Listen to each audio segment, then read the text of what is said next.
నడపడం లేదా drunk and drive లో బండ్లు నడిపే వాళ్ళని నియంత్రించాల్సిన బాధ్యత పోలీసుల మీద ఉన్నది. వాళ్ళ మీద కఠినంగా కూడా వ్యవహరించాలి. స్పీడింగ్ తోని మీరు చలానాలు వేస్తున్నారు, కానీ సంవత్సరం అయిన తర్వాత డిస్కౌంట్స్ ప్రకటిస్తున్నారు. దానివల్ల ఎలాగూ తగ్గిస్తారు కదా, మళ్ళీ చూద్దాంలే అన్న వ్యవస్థ ఈరోజు ఒక సమస్యగా మారింది. అందుకే పోలీస్ సిబ్బందికి శాఖకు నేను సూచన చేస్తున్నా, ఈ చలాన్స్ వెయ్యడం అనేది వెయ్యకుంటేనే నియంత్రించి వాళ్ళకు అవగాహన కల్పించాలి.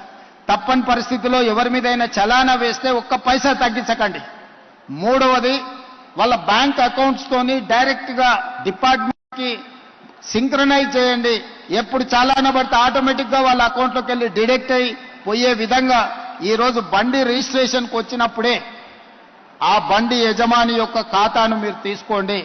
బ్యాంక్ అకౌంట్ను అటాచ్ చేయండి. ఏ బండి అయితే స్పీడింగ్ చేస్తుందో, ఏ బండి అయితే సిగ్నల్ జంప్ చేస్తుందో, ఏ బండికి అయితే చలానా పడుతుందో ఆటోమేటిక్ గా ఆ యజమాని అకౌంట్లో నుంచి నగదులు బదిలీ అయ్యే విధంగా మీరు ఈరోజు టెక్నాలజీని వాడుకోండి. బ్యాంకులను కూడా సమన్వయం చేసుకోండి.